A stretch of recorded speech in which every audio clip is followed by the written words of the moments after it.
Good afternoon, ladies and gentlemen. Thank you so much for welcoming me here in Hungary. I'll talk about three things today. And the first one is, what is a Lithuanian guy doing in this audience?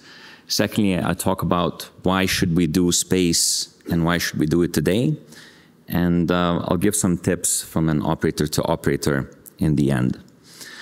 So the reason I'm here is because of a gentleman sitting over here in the first row.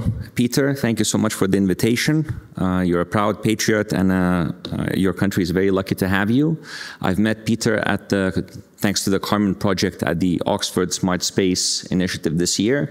And you can see Peter and I laughing as we try to entertain a bunch of Oxford MBA students. So Peter, thank you for bringing all of us together.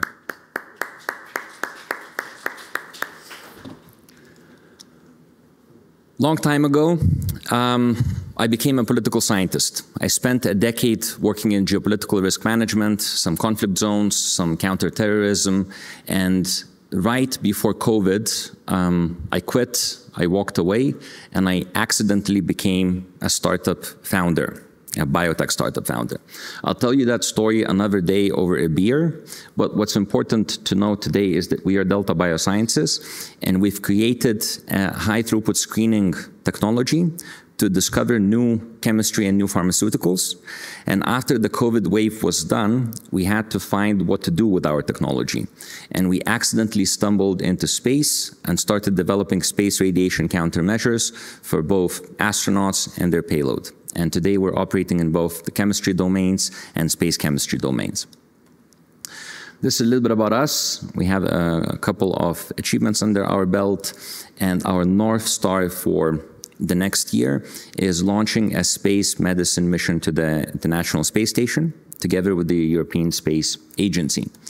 In that mission, we will try to extend the shelf life of most critical medicines that need to be used by astronauts on board. Why is that an issue, some of you might ask?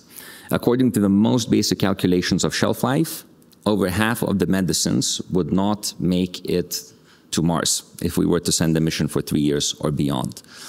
Even if we don't look that far, if we look at beyond LEO, most of the chemistry experiences an increased rate of degradation due to space radiation.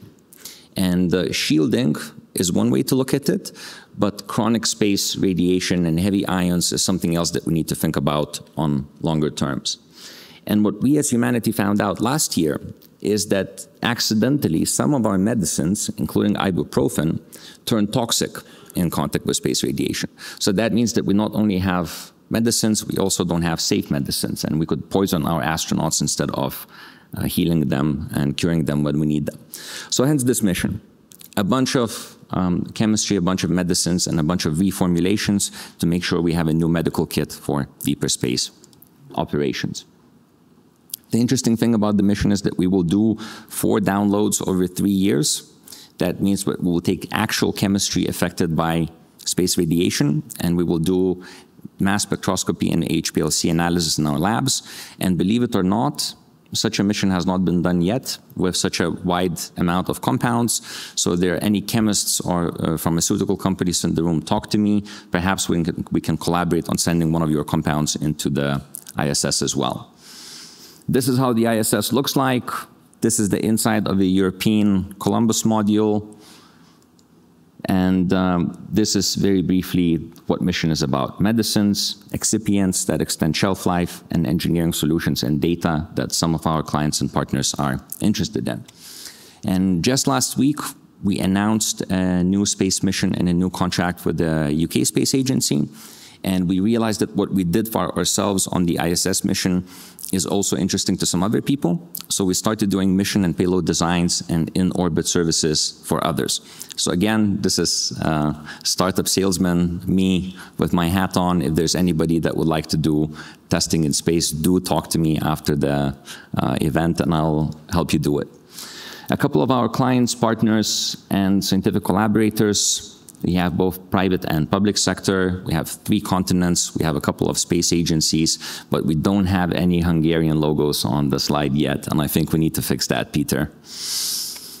There's a defense application of what we do.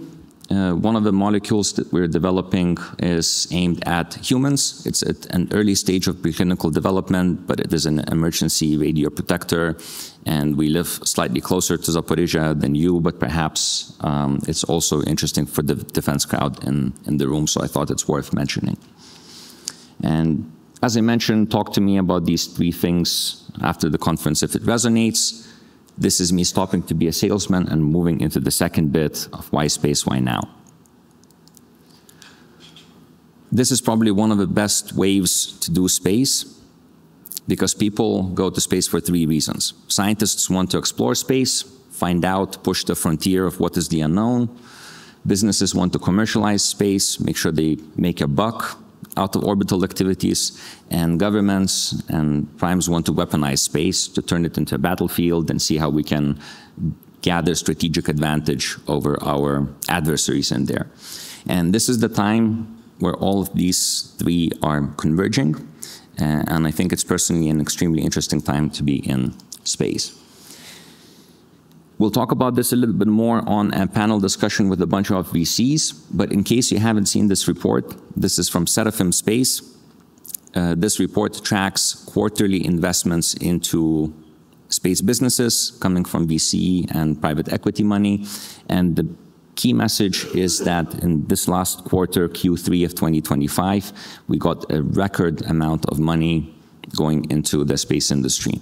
And I'd like to juxtapose this with the fact that most of the national space agency budgets like NASA are going down. We have some of the private sector investors stepping in to make sure that we compensate for this activity in there. So it's a worthy bullet point. Some of you might remember a movie, Wall Street. There was a big phrase said, greed is good. I think we're finally in the time where defense is good, and we can say it out loud and not hide under the dual use term. And if you happen to know these two gentlemen, the one on the left is Joseph Aschbacher, head of ESA, who for the first time this year in April stood up in front of a town hall in the industry and said, we will change ESA's constitution, and we will make sure that the European Space Agency can finance projects that have a defense aspect as well. Not offense, but defense. We'll see how he succeeds in his ministerial council in November. We wish him luck. And the gentleman on the right is my compatriot, a Lithuanian fellow called Andrius Kubilius, who is Space and Defense Commissioner for the EU. And these two gents are trying to align activities so that something good can happen in Europe and we can catch up from the lag that we see with the US withdrawing from the region. And now finally, Peter asked me to throw a couple of slides together for entrepreneurs in the room. Are there any space or defense entrepreneurs, startup companies in the room? Can you raise your hands and identify yourselves if there are some? Okay, I see one gentleman right there. So the next 3 minutes are dedicated to you. The funny thing about space is that space is paradoxical. It tries to kill you, and at the same time, it gives you free space, radiation, and free microgravity. The reason I put the slide in here is because most of the people asking about activities in space are asking for a return on Earth. And there's new movement in the industry to show that we don't only do space exploration for the sake of space, but because every dollar is expensive, whether coming from taxpayers or VCs, we also think about what can we do for Earth and for medicines.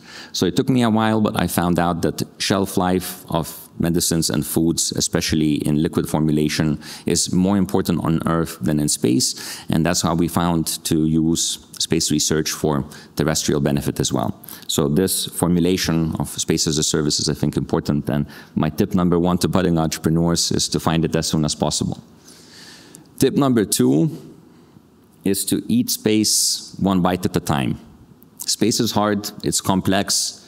Build up a plan that could be broken into smaller pieces and work on each of those pieces until you can move and scale elsewhere. We're not a traditional SaaS business. We cannot do B2B sales as quickly as, say, software platforms. So therefore, we need to be extremely careful and strategic about how we do it and how we put these puzzle pieces together. And my final tip to you, sir, is first sell, then launch, then raise capital if you can. There's this keyword in the industry that young startup founders are not told about during their first year. It's called space heritage.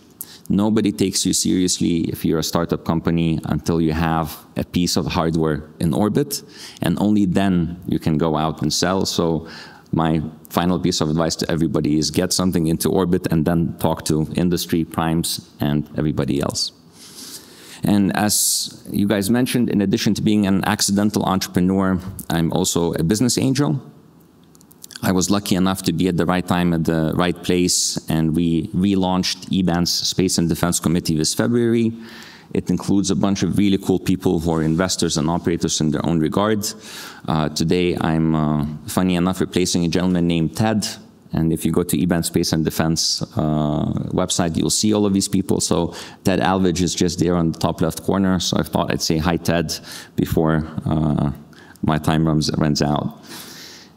Oh, and advice over here is that there's an old adage in the industry: if you ask for money, you'll get advice. If you ask for advice, you'll get money and investment. So the reason I put these people on here is for the entrepreneur in the room to identify who do you need to raise money from, that you'd be able to talk to them, and I'd very willingly make an intro for anybody who's ready to speak to angels at this point. And as a committee, we do deals. We syndicate deals, and we work with other venture capital funds to invest into companies. Earlier this year, we've invested into a German company called Starflight Dynamics. They work with the German Armed Forces and Space Forces on propulsion, solar energy in space, and semiconductor manufacturing in space. So it's an interesting mix of everything they put together.